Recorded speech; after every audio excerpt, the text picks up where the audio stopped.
Bersama Bapak Andi Rudi, mari kita maju. Semuanya, gondrong eko, eko, gondrong eko. Maju gondrong, cukup Bapak ke maju. Semuanya, Gondrong eko, eko, gondrong eko. tangannya semua tiga, tangannya di atas semua tiga. Semua tangannya di atas. Tangannya. Menuju ke depan, pembangunan dimulai, kita takkan berhenti. Bersama kita bisa pakai nomor 1. Ayo semuanya lagi. Gondrong eko, eko, gondrong eko. Mari kita maju bangkit menuju ke depan. Gondrong eko, Ayo Bu, gondrong. Semuanya. Gondrong. Mari kita maju bangkit menuju ke depan. Gondrong. Tangan di pokoknya guys, Pak. Insyaallah Kambarat kita akan menangkan dan Tambak Bakan Timur kita akan menangkan. Kunci kemenangan kali ini selalu lamakan akan alam yang bertarung. Karena sangat penting ini akan kita kunci. Kalau kita menangkan, insyaallah ini ke 13 kecamatan yang lainnya. Dan ini putra lapar Kambarat akan datang di hadapan Bapak untuk mengantap. Bapak sudah tahu nomornya. Beliau pasangan calon ini sudah ditetapkan di KPU tanggal 22. Tanggal 23 sudah mengundi nomor dan kita memperoleh nomor 3. Tanggal 24 akan ada debat. Jadi kampanye ini hanya sebagai pengantar awal bahwa beliau akan menyampaikan program-programnya. Nanti Bijantan adalah maju, terkhusus Wakil Bupati Bapak Ibu sekalian. Dia bagi kapak di data ini yang ada di sini. Masa bijantan dan libur ni data. Ikate lagi baturi baru-baru erok mate, apalagi yang ada di Bakam Barat ini Bapak Ibu sekalian. Di baru-baru tidak ada pendataan. Saya harap keluarganya Pak Tahir dan Lipu di sini tidak mesti juga didata Bapak Ibu sekalian. Kacai lagi tolak bakang ngeruk mata, apalagi tolak bakang memamu Bapak Ibu sekalian. Ini sumpah yang ngaruh. Cai karenangan disumpah Bapak Ibu sekalian. Daerah termiskin Sulawesi Selatan Bapak Ibu sekalian. Inilah yang kita mau ubah. Jadi untuk melakukan sebuah perubahan Bapak Ibu sekalian, tolong kita hentikan yang namanya pendataan. Karena pendataan inilah Bapak Ibu sekalian membuat pangkep seperti ini. Pak Saprudin Nur, mohon maaf, sebagai ketua tim milenialnya pada waktu itu tidak pernah kami melakukan pendataan. Pemimpin lahir dari rakyat Bapak Ibu sekalian, 80% memilih Pak Saprudin Nur. Tidak ada pendataan, tidak ada uang dibagi-bagi. Nanti di keluarga ini, di tirani ini ada pembagi uang Bapak Ibu sekalian, 100.000 sahabat satu. Nah itu 150.000 sahabat dua. Naik ramblangan satu hapangkir hebat. Cocok kira-kira apa betul saya sampaikan Bapak Ibu sekalian? Makanya Bapak Ibu sekalian kita hentikan ini. Karena data mengatakan bahwa perekonomian di Kabupaten Pangkep hanya dikuasai oleh segelintir orang Bapak Ibu sekalian. Akbalu kita wabayau, akbalu tongi. Niat percetakan aparetongi nampani paksa intimidasi karena joy ke punatena nunjoy kumutasi ko. Jadi Bapak Ibu sekalian, insyaallah kepemimpinan calon bupati kita ini Amiruddin Tahir dan Amka Amir, insyaallah kepemimpinannya partisipatif Bapak Ibu sekalian. Kita akan tumbuhkan ekonomi-ekonomi yang ada di desa, di kelurahan Bapak Ibu sekalian. Satu contoh saya ingin sampaikan, mohon maaf Pak Bupati, saya kupas dulu sedikit tentang baju seragam.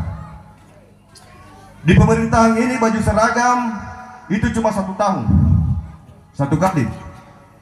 Yang kerjakan itu adalah cukong-cukong yang ada di Makassar Bapak Ibu sekalian.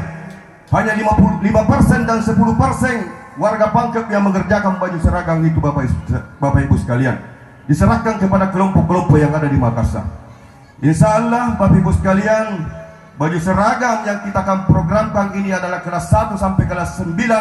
Pak Bupati mohon masyarakat saja mengerjakan baju seragam itu Bapak. Jangan lagi dikasih orang-orang yang tidak pernah mendukung kita yang ada di Makassar itu. Kasih kesempatan masyarakat sehingga pertumbuhan ekonomi terjadi di Kabupaten Pangkep, khususnya di desa. Bayangkan Bapak Ibu sekalian, kalau seragam itu dikerjakan di kelompok-kelompok yang ada di desa, bukan lagi diserahkan kepada orang-orang tertentu. Insya Allah pemerataan ekonomi akan terbangun di Kabupaten Pangkep. Ini penting Bapak Ibu sekalian, ini penting. Banyak hal yang terjadi di Kabupaten Pangkep. 2 tahun yang lalu masyarakat miskin kembali dipermainkan di Kabupaten Pangkep ketika negara memberikan 10 kilo beras ber-1 kakak PKH, tetapi pinnya dipegang oleh Pak Desa dan Ibu Desa, Ibu Lurah. Masa disariki doi dalam bentuk ATM tetapi pinnya hanya dipegang oleh orang tertentu. Insya Allah Amka Amir tidak melakukan hal yang seperti itu Bapak Ibu sekalian. Kita pegang ATM tak, kita kasih pinta Bapak Ibu sekalian. Ini yang terjadi selalu bentuk penekanan, pemaksaan. Insya Allah dari Lakbakam Barat sama-sama hilangkan hal-hal yang seperti itu Bapak Ibu sekalian. Ini penting kepada kita semua bahwa hal-hal yang seperti ini tidak ada lagi terjadi ketika kepemimpinan Amka Amir Bapak Ibu sekalian. Saya kira karena masih ada tiga titik. Yang saya hormati tokoh-tokoh pemuda yang ada di Labakan Barat, bahkan ada yang dari Labakan Timur, ada Pak Bakri beserta kawan-kawan. Terima kasih yang sebesar-besarnya. Itu dikarenakan support dan antusias dari seluruh masyarakat Kabupaten Pangkep. Mengawali Pak Ketua masih bolak-balik di sini. Bagi saya, Kokoa bukan hanya keluarga Pak Amir, tapi keluarga saya juga. Saya merasa sudah bagian dari Kokoa ini, tidak jauh dari situ. Bapak Ibu, kalau tadi Pak Rahmat mengatakan kenapa saya memilih Pak Amir menjadi calon wakil, saya ingin menyampaikan satu hal. Yang pertama, Pak Amir bagi saya sudah seperti saudara sendiri. Mungkin ada yang lain di hatinya, pasti dia tidak segan-segan menyampaikan kepada saya. Begitupun saya ingin menyampaikan sesuatu ke Pak Amir, insya Allah saya juga tidak akan segan-segan. Jadi kami berdua saling menutupi kekurangan dan kelebihan. Sebelumnya banyak yang ingin berpaket, ada yang cerita 70, 30, 60, 40. Saya bilang Pak Amir, nah, ambil semua kalau perlu, saya tidak persoalkan itu. Bagi saya dan Pak Amir berdiri tidak akan lengkap jika hanya satu orang yang berdiri. Maka tempat duduk kami sejajar dan tidak ada tembang pilih.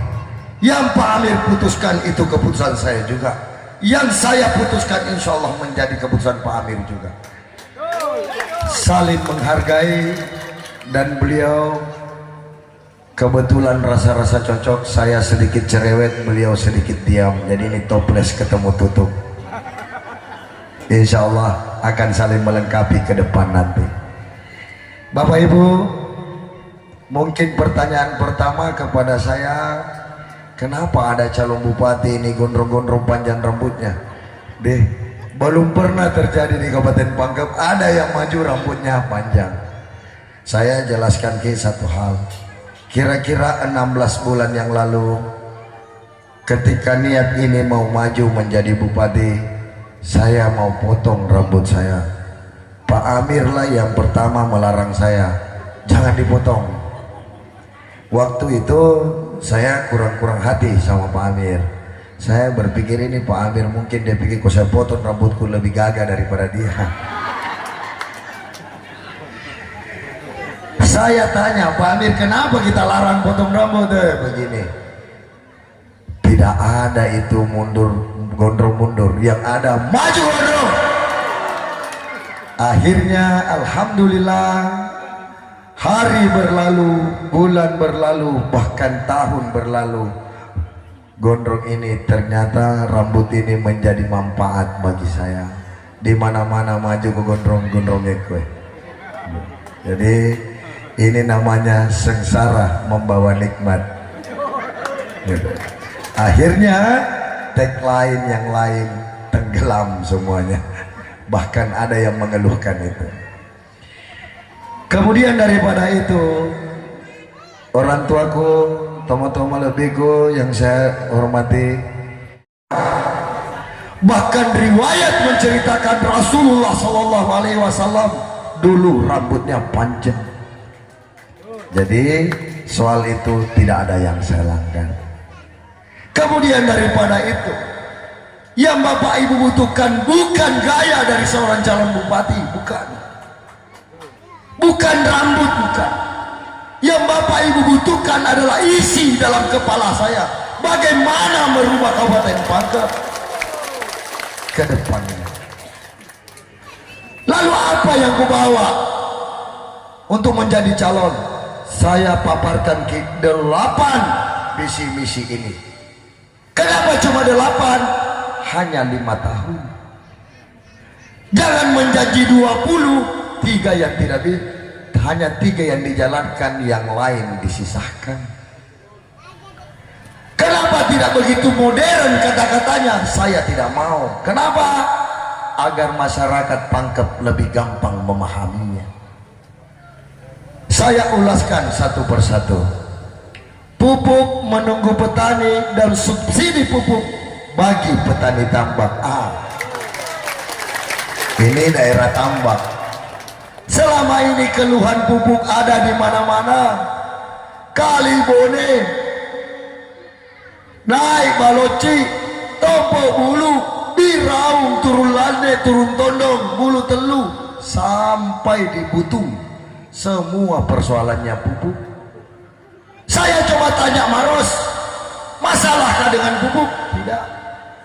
Saya tanya Baru, ada masalah dengan pupuk? Tidak. Kok di Pangkep bermasalah? Gitu. Petani tambak yang hari ini tidak mendapatkan pupuk karena tidak ada regulasinya.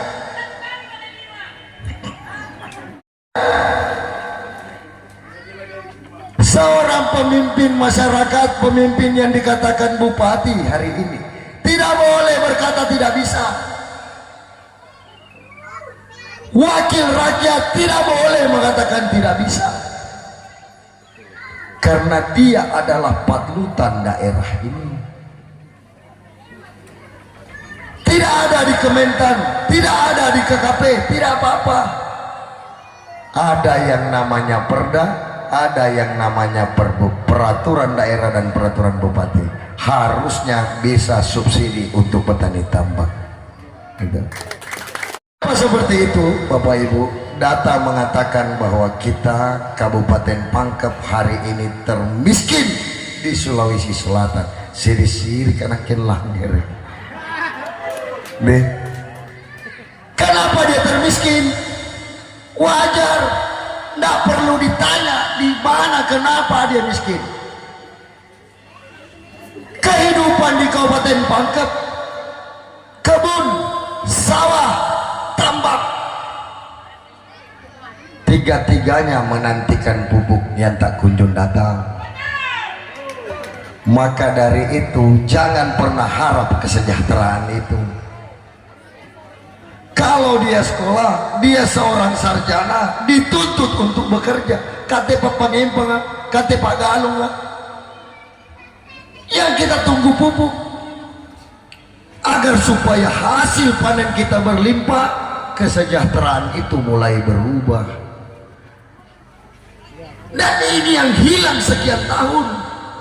Hari ini kita kekeringan, hasil panen kita berkekurangan. Di mana kesejahteraan itu tidak akan mungkin kita dapatkan, cerita kosong. Maka wajarlah pertumbuhan perekonomian kita naik 1 digit. Ada pertanyaan, terhadap saya. Apa pertanyaannya? Gondrong, setiap kali pemilu, setiap kali pilkada, calonnya datang mengucapkan janji-janji manisnya. Yang jadi masalah setelah dia jadi, dia lupa akan janjinya. Betul? Betul? Siapa yang begitu? Kita bilang betul. Kalau kita bilang betul, berarti ada yang seperti itu. Pertanyaan saya, siapa yang seperti itu? Pertanyaannya, bagaimana jika Allah meridhoi Anda jadi seorang bupati? Apa jaminan kami sebagai masyarakat bahwa yang ada di belakang ini Anda tepati? Betul? Saya mau bertanya, betulkah itu pertanyaan Bapak Ibu terhadap saya? Betul? Oke. Saya bertanya balik, yakinkah bahwa Bapak Ibu tanggal 27 November memilih kami berdua? Setengah yakin ini. Nggak apa-apa, tapi saya pastikan saya jawab. 2 tahun saya tidak mampu merubah Kabupaten Pangkep. Saya mundur dari jabatan Bupati Kabupaten Pangkep. Untuk apa melanjutkan kepemimpinan yang gagal, mempertontonkan diri di tengah masyarakat? Leluhur kita berdarah-darah, bahkan nyawanya disumbangkan untuk negara Republik Indonesia. Hanya karena sebuah jabatan kita pertahankan kegagalan itu. Bahkan seolah-olah tidak ada habisnya. Pure amurena anurena sih, pure anurena matu saposisena sih. Alah mana ini? Tidak ada. Saya pribadi berjanji, 2 tahun saya tidak mampu merubah. Saya mundur dari jabatan Bupati Kabupaten Pangkep.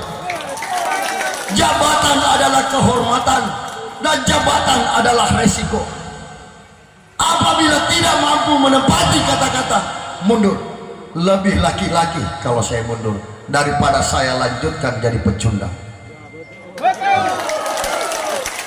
Riolo Roma yang kasih masuk satu makpura tau mau panet dingin mau berdiri.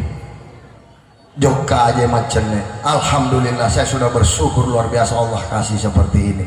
Ini titipan yang Allah kasih ke saya. Hanya 2 perjanjiannya. Apa perjanjiannya? Kalau bukan saya yang tinggalkan, dia yang tinggalkan saya. Maka tidak ada kebesaran melebihi kebesaran yang maha kuasa. Saya sadar betul akan hal itu. Jadi jangan pernah meragukan itu. Dik, Bapak Ibu, tena jadi cerita serangan ya. Oh Pak Amir.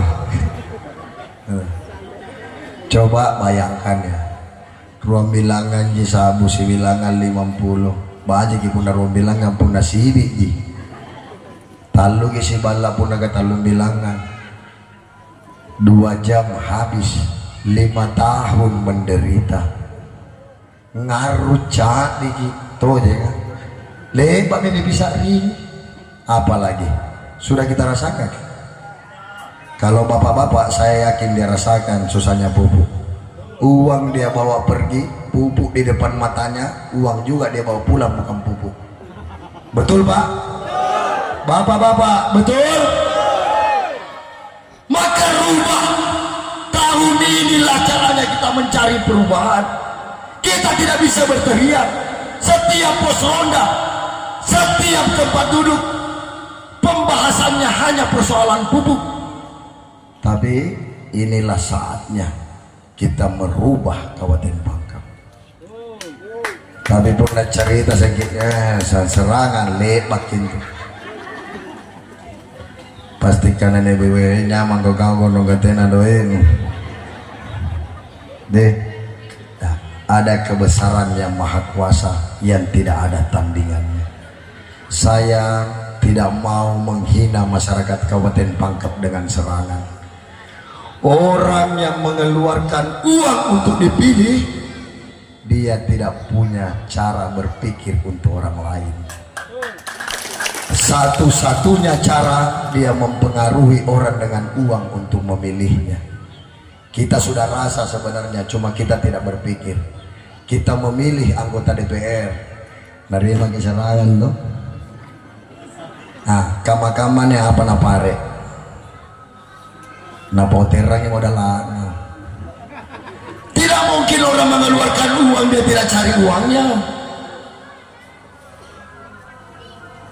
Maka dari itu, retak, runtuh dan tegak lurusnya daerah ini ada di tangan Bapak Ibu sekalian. Kami hanya alat saja. Kami berdiri di depan Bapak Ibu sama sekali tidak menyombongkan diri. Kenapa? Saya pernah merasakan lapar. Saya juga pernah merasakan susah. Itulah modal saya berdiri di depan Bapak Ibu sekalian. Kenapa? Hanya orang yang pernah merasakan susah yang tahu sesamanya orang susah. Hanya orang yang pernah merasa lapar yang tahu sesamanya orang lapar. Betul? Maka dari itu saya nantikan keputusan Bapak Ibu sekalian di tanggal 27 November bulan mendatang. Lebih dan kurangnya mohon dimaafkan. Saya akhiri dengan ucapan wabillahi taufiq wal hidayah. Wassalamualaikum warahmatullahi wabarakatuh. Video. Video.